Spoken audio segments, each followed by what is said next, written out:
Никој не смее да се дрзне да ја фалсификува, оспорува и краде волјата на македонскиот народ.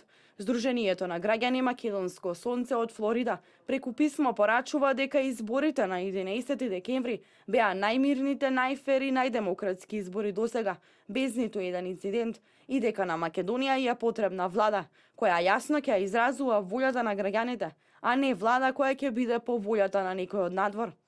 Победникот на изборите е јасен и народот недвосмислено се одлучи за ВМРО-ДПМНЕ. Поразениот треба да им даде приоритет на државните интереси, да го прифати поразот и за добро на македонскиот народ да почне да делува како конструктивна опозиција. Македонскиот народ не смее да дозволи постизборен инженеринг на својата изборна волја. Кој победил и кој ќе ја води Република Македонија одлучува само македонскиот граѓанин со заокружување на гласачкото ливче, а не членовите на ДИК со политички преговарања и договарања под маса.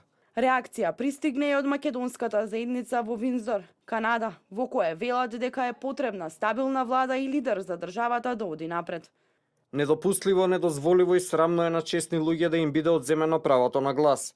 Сите ние бевме уредно пријавени со валидни македонски биометриски пасоши и лични карти и со регулиран престој во Канада. За тие кои електронски се пријавија, добија повратна информација дека нивните пријави се обработени, прифатени и одобрени, а оние кои рачно пополнија и потпишаа пријава, добија и решенија лично потпишани од претседателот на Државната изборна комисија Чичаковски дека ќе може да гласаат на изборите.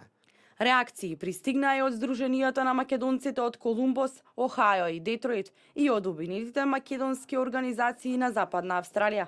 Македонската диаспора порачува дека крајно време е сите политички лидери во Македонија да ја стават државата и нејзините граѓани на прво место, а воедно да се воздржат од говорот на омраза. Само во тој случај сите жители во државата ќе се чувствуваат рамноправни, а како резултат на тоа, повиците и идеите на некои политички лидери за двојазичност, кантонизација и федерализација на државата ќе згаснат и ќе бидат побиени од самите жители на државата.